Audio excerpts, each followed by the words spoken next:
So, what is an editor's job? A lot of people have different ideas about what it means to be an editor, but there are a few things that serve as a really good example to describe the process and the profession of editing. So, basically, if you want to think about the most important function of the editor, it's not all the technical things. It's actually the fact that they are a surrogate, like someone who stands in the place of, I guess that's what a surrogate is, someone who stands in the place of the audience. So they're a surrogate for the audience. They are the last person who sees it, more or less, before the audience does. Obviously, there's sound design and film mastering and all this kind of stuff. And that's not how you spell audience, is it? Haha. So this is what happens when I start doing this a little too late in the evening, but that's okay. We will correct it as we go. Just proving to you that I'm human too. So audience is spelled with a C and then an E. Alrighty, now that we've got that straight. Yes, the editor is a surrogate for the audience, which means that when you're an editor, you have to be sort of thinking with multiple minds, because not only are you helping craft the story, like we said in the first video of this lesson, you are writing the story using the raw materials of the shots that you got from production, but you also have to change that hat and think of yourself as a member of the audience and how they're going to react to what they're seeing, right? So you have to put yourself in the audience's chair and back and forth between the editor's chair and the audience's chair, and you kind of have to be that voice of reason to the other people on the production team, especially like the director, who's been with the project forever and has their perspective of how well the film works and what is actually there is tainted by everything that they know from the script and the all the days of shooting and everything. But you're actually going to take it from that position of, okay, these are the shots that we have and these are the orders that we can put them in. So this is what the audience is going to see, and they're not going to know all the stuff about the script and the shooting days and all that stuff. So it's being a surrogate. It's putting yourself in the place of the audience, and that's probably theoretically the most important job of the editor. The last pass on this whole process to make the best story possible. It's the editor's job in that final moment of gathering things together to make the best movie you can with what you've got. Because oftentimes when you get to this point in making a movie, you don't have what you thought you had. The movie that you make is not necessarily the movie that you thought you were going to make. So, a lot of times, what you have will make a movie, but it may not be the one that you had in mind. So, the editor's job is not to just make a movie, but really to use the tools that they have, which involve manipulation of time, which is pretty much the whole thing, and juxtaposition and putting shots together, and making the best movie that they can, given what you have to work with in terms of raw materials and time.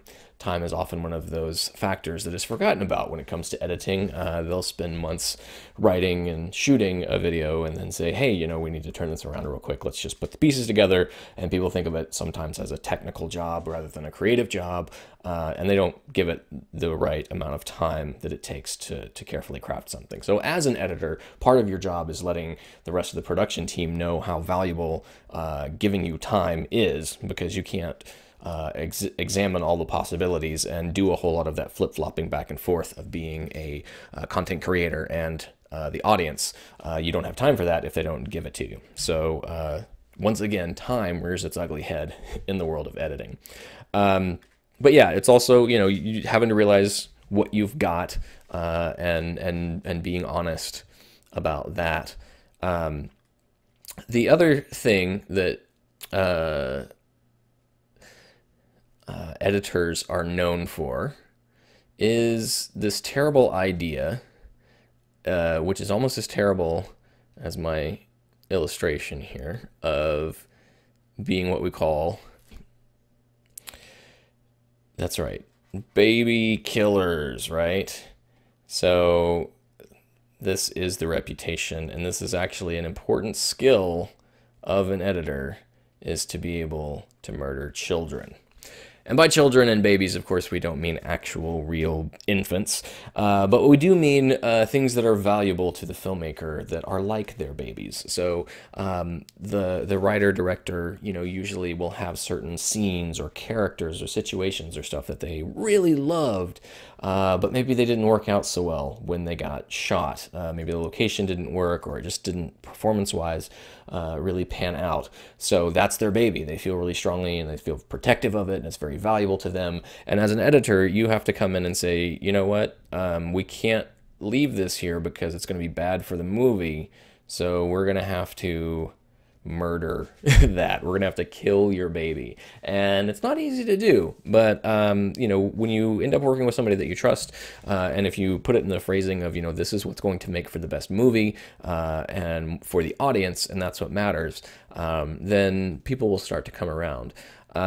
Killing babies is just another way of saying kind of a nicer phrase, actually, which is telling people something that they don't necessarily want to hear, which is the truth. And the truth can be painful, and especially after all the work and effort that people have put into making a movie, and to realize that, a certain scene or a certain style just doesn't work, and that their movie, in part or in a whole, needs to be sort of reimagined based on what they've actually got, or that, this performance isn't as good as you think it is, or X, Y, Z, any particular factor that is going to cause strife and pain.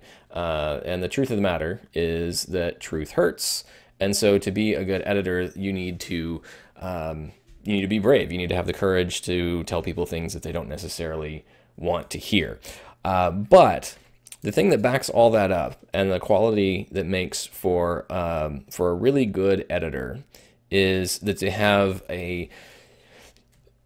you develop a skill, right, in working with all of these, limited resources of the shots that you've got and the time that you've got. So you basically become an expert at the art of compromise.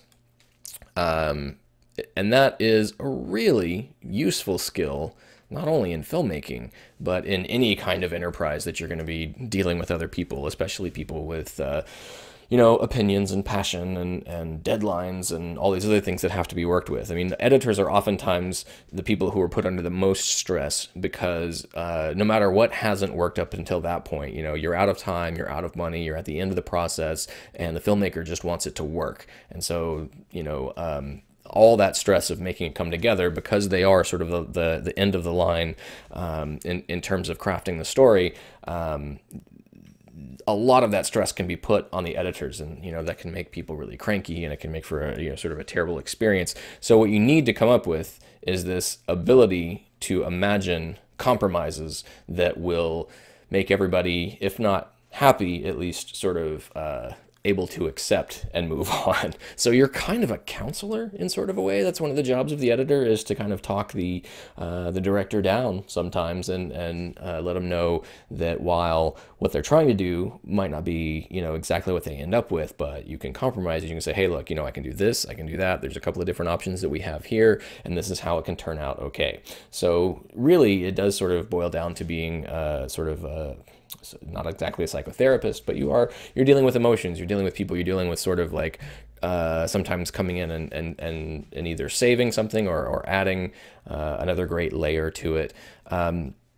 So in order to do this great compromising, you have to have another sort of nearly magical skill, and that skill is the ability to see not only what's there, because anybody can sort of see what's there just looking at the footage, but then you have to have the perspective of seeing what could be.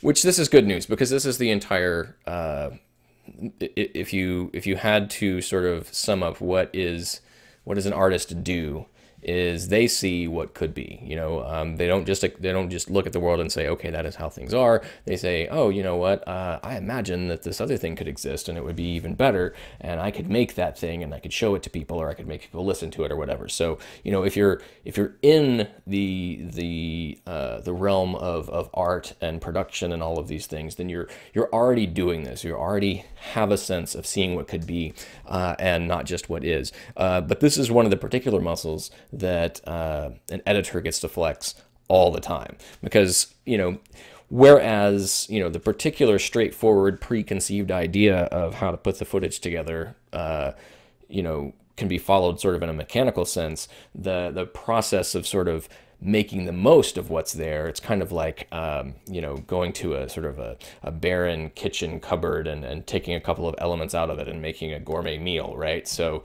our culinary brethren can probably relate to this. It's like your Iron Chef scenario, where it's like, okay, well, I could put all that stuff and just throw it in the frying pan and just kind of hope it comes out okay. Or I could sort of think outside the box and come up with a different solution, and that is where you learn to come up with these compromises and say, oh, well, if I could just do this, or if we could just reimagine this scene this way, or if we could drop that scene and then this other scene will become more significant. And this is why you're a writer. I mean, you have to think about how to craft a story and thinking about what could be done with what you have.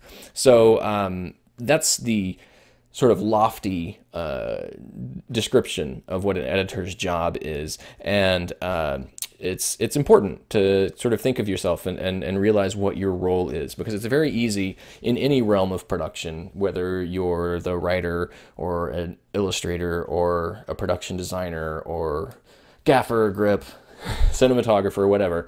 A lot of people, especially because the tools of the trade have become so democratized and everybody knows and has access to a video camera and everybody has access to a computer that can do stuff, a lot of times people tend to think of this stuff in just the technical terms. It's like, well, you've got a computer and you've got Final Cut Pro, so you are an editor. And that's all they will expect of you, is to sort of take the shots that they've got and put them in the order that they tell you to, and you're done. But when you're editing, you need to put on a much bigger hat than that. You need to realize what your responsibility is to the project, and then what skills that you have and that you are developing that you're going to bring to bear in the process. And this is what makes it, I don't know, sort of more approachable. A lot of times you're going to be working on your projects and you're like, oh, okay, I've already done the shooting and, all that stuff. And oh, crap, now I got to go and edit it. So if you think of it just as a sort of manual labor assembly line job of, I'm going to put one shot right after the next, although that's the mechanics of how it works, it's not the core of what you're trying to do. So it really is a creative process. It really is a very nuanced profession and a nuanced responsibility. And so there's a lot of room for creative freedom and experimentation that goes on with it. So embrace your inner editor and see what you can show us about what could be instead of what just is.